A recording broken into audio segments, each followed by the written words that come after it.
এটা বুঝতে হবে। কারণ প্রতিটা জিনিস কিন্তু আপনি না আপনার নিজের কাজ করতে পারবেন, পাড়া প্রতিবেশী থেকে যে কোনো লোকের যে কোনো কাজ আপনি করতে পারবেন।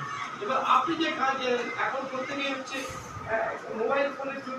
আপনি যে কাজ জানেন যে কাজগুলো করছেন আপনি আপনার বন্ধু বান্ধব আত্মীয় স্বজনকে যখন কাজগুলো পাঠাবেন মোবাইল ফোনের মাধ্যমে সোশ্যাল মিডিয়াকে কাজে লাগিয়ে, সেখানে দেখবেন আপনাকে বহুমুখী করবে। বা আপনি যে কাজ করেছেন, আমার নাম পুজো এসছে, আমার দুটো ব্লাউজ দিয়েছি তুমি করে দিলাম, তখন দেখবেন এই কাজগুলো করতে করতে করতে এমন অভিজ্ঞতা হবে আপনাকে অনেক জনই বলবে যে এই কাজগুলো করবে, কিন্তু সেটা আপনাকে প্রচার করবে এবং ভালো কাজ করতে হবে, সেটা সুন্দর লাগবে।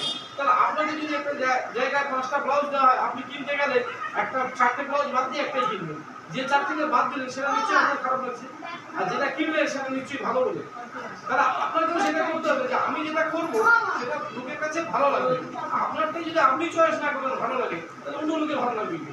তাহলে কাজটা নিখুঁত করে শিখতে হবে। এখানে যারা আছেন সবাই উদ্যোগী, যতজন ট্রেনিংয়ের সঙ্গে যুক্ত হয়েছেন প্রায় সবাই এসছে, এটা খুব ভালো লাগছে। জন্য আশা করি আপনারা এই জনশিক্ষণ সপ্তাহে আস্থা রেখে, ম্যাডামের উপর আস্থা রেখে কাজ একটা সুন্দর সুযোগ দিয়েছে, সেটাকে কাজে লাগিয়ে আপনারা ভালো করে শিখবেন।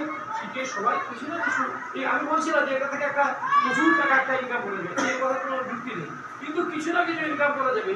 যে কোনো ট্রেনিং যে কোনো জিনিস শিখবে কিছু না কিছু, যে উদ্যোগী হবে সে কিছু না কিছু ইনকামের একটা সুযোগ পাবে, এটা আমি অবশ্যই এটা বলতে পারি। কিন্তু আপনারা ভালো থাকবেন, ভালো করে শিখবেন, পরীক্ষার দিন সবাই সুন্দর করে উপস্থিত হয়ে পরীক্ষা দেবেন, কোনো অসুবিধা নেই। ম্যাডামের সঙ্গে আলোচনার মাধ্যমে এই কোর্সটা যাতে সুন্দর হয়, ক্লাব আজকে এই ব্যবস্থা করেছে, তাও যেন সফলতার সঙ্গে আপনাদেরকে সবাই হাসি মুখে দেখতে পারে যে আমি একটা কোর্স এনেছি জনশিক্ষণে, সবাই আমাদের এখানে শিখে কিছুটা প্রতিষ্ঠিত হয়েছে, কিছুটা ভালো ভালো কাজ করেছে।